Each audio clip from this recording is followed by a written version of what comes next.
যামিনী রায় ছিলেন একজন বিখ্যাত বাঙালি চিত্রশিল্পী। তিনি তার তুলির টানে নিজেকে বিশ্ববন্দিত করে তুলেছিলেন।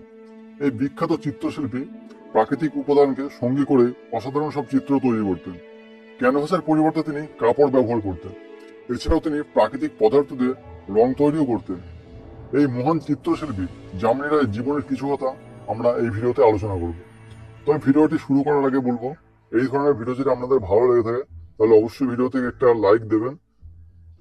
আর চ্যানেলে নতুন হয়ে থাকলে অবশ্যই সাবস্ক্রাইব করে সহযোগিতার হাত বাড়িয়ে দেবেন। আর পাশে থাকা বেল আইকনটিকে প্রেস করে রাখবেন, তাহলে নতুন নতুন ভিডিওর নোটিফিকেশন আপনি সঙ্গে সঙ্গে পেয়ে যাবেন। চলুন তাহলে শুরু করা যাক।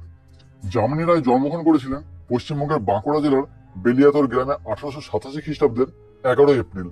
তাদের পরিবারটা ছিল এক মধ্যবিত্ত জমিদার পরিবার। তার পিতার নাম ছিল রামরতন রায় ও মাতা ছিলেন নগেন্দ্রবালা দেবী।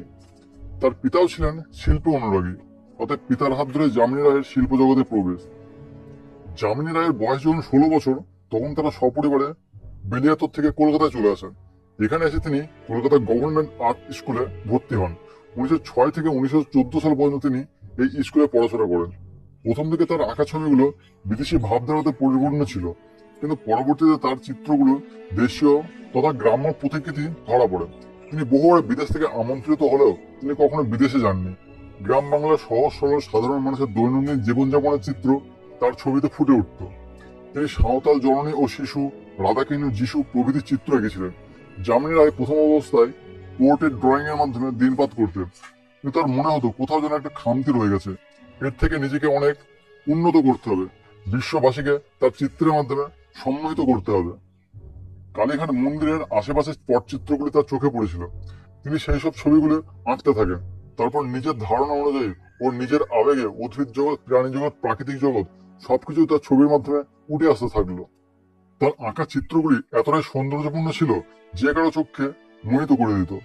এইভাবে আস্তে আস্তে শিল্প জগতে তিনি একটি নিজস্ব জায়গা পাকা করে ফেললেন। ভারতবর্ষ তথা পাশ্চাত্য দুনিয়া, নিউ ইয়র্ক, লন্ডনেও তার আঁকা ছবির প্রদর্শনী হয়েছিল। বর্তমানে পৃথিবীর অনেক আর্ট মিউজিয়ামেও তার আঁকা ছবি সংরক্ষিত আছে। চিত্রশিল্পী যামিনী রায়কে 1954 সালে ভারত সরকার পদ্মভূষণ পুরস্কারে সম্মানিত করে। 1955 সালে তিনি ললিত কলা একাডেমির ফেলো সম্মান পান। এছাড়াও 1956 সালে তিনি ডিলিট উপাধি পেয়েছিলেন। এই মহান চিত্রশিল্পী 1972 খ্রিস্টাব্দের 24 এপ্রিল কলকাতাতে শেষ নিঃশ্বাস ত্যাগ করেন। মৃত্যুকালে তার বয়স হয়েছিল 85 বছর।